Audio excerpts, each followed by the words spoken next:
Okay, so pupunta tayo sa absolute value. No, pag sinasabing absolute value, ang sign ay dalawang bar or vertical line, no? So in between, pag ipalagay mo na dito, the number now will become under absolute value. Now, the definition is if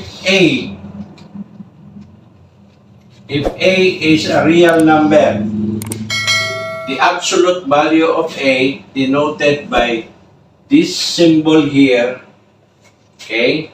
If A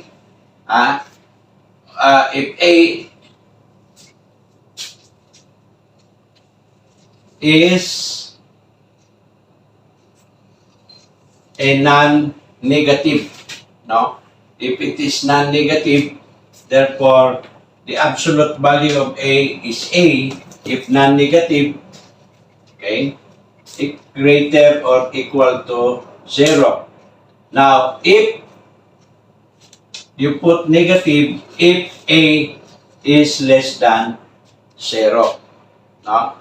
So, meaning to say that the absolute value of A is equal to the absolute value of negative A, which is also equal to A.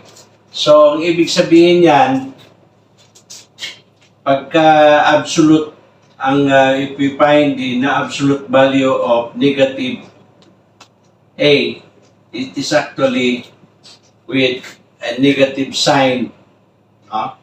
Para magiging positive. Kaya, ang mangyayari, negative or positive, no? So, you put negative, you have to put a negative, then if A is negative, then you put A, negative A.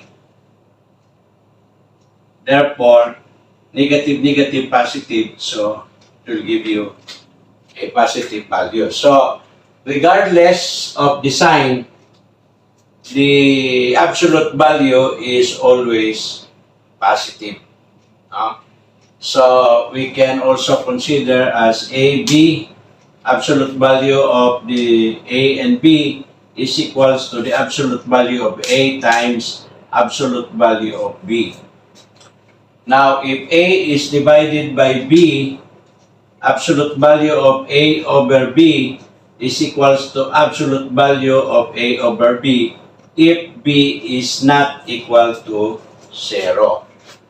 So, saan ba natin magagamit talaga ang absolute value, no? Sa distances, no? Kunwari, yung distance dito is 5 and distance dito is another 5. Yan. Pag distance, positive talaga yon. Kaya, if you will look at in this number line, we have 0, 1, 2, 3, 4, 5, and 0, negative 1, negative 2, negative 3, negative 4, negative 5. So, hindi pwede magkaroon ng negative distance. Kaya, ang ginawa natin, we put an absolute value.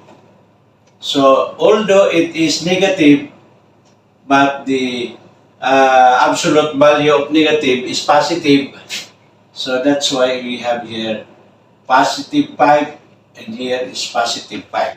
So pag sinabing absolute value, you are referring to the actual distance. If you will consider or the actual value. Now, negative is only a sign, most likely to give us or to distinguish the kinds of number, but although it is negative, it will give you a certain value in terms of distance. Now, if you measure 5, negative 1, 2, 3 to negative 5, so you are referring a negative number, but of course, you are reckoning it from 0, so you will have a distance of equal to 5, regardless of the distance of the sign. That's why here we have the example the absolute value of 8 is 8. Absolute value of negative 8 is 8 also. Okay? Absolute value of 8 times negative 4 is negative 32. Since this is a negative sign but it is within the absolute value sign, so therefore the value is positive 32. The same way, dito, negative 8 over 4 is equal to negative 2. Since it is negative and within the absolute value sign, then the answer is positive 2. The same story here. You have this one, 8 plus minus 4 is 4. Okay? Because if you will remove the sign of parenthesis here, 8 minus 4 is 4. So in the same way, 8 minus negative 4 is equals to 8 plus 4. So therefore, the answer is 12. Another example, verse number 6, 8 minus absolute value of 4. So therefore, the answer is 4. Why? Because the absolute value of 4 is positive 4. And we have the negative sign preceded with negative sign. That's why we have 8 minus 4 is equals to 4. So, in this case, we have an absolute value of negative 8 less or equal to 8, less than or equal to 8, absolute value of 8, that is negative 8, okay, less than or equal to 8, less than or equal to 8 to represent this one. So, that is our example here. And this ends. Ito, natapos yung ating part, Algebra Lesson 1, Part 3. No? So, absolute value. So, I hope that this will help you understand what is inequality. And of course, we have considered the absolute value that is usually and used in the measuring of distances. That's why we use the absolute value.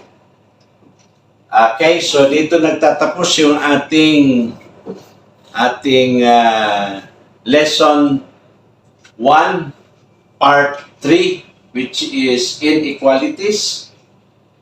I hope na sa apat natin na session sa part 3 ay nakatulong itong maunawaan ninyo. Ito kasi ay what we call a foundational, no? Foundation natin ito sa algebra, lalong-lalo na doon sa mga nagsisimula, kailangan maintindihan natin ito. And of course, as I said, like, share, and subscribe. Class o mga kasamahan, bayad na kayo pag ito po'y gawin natin. Magandang araw sa inyo.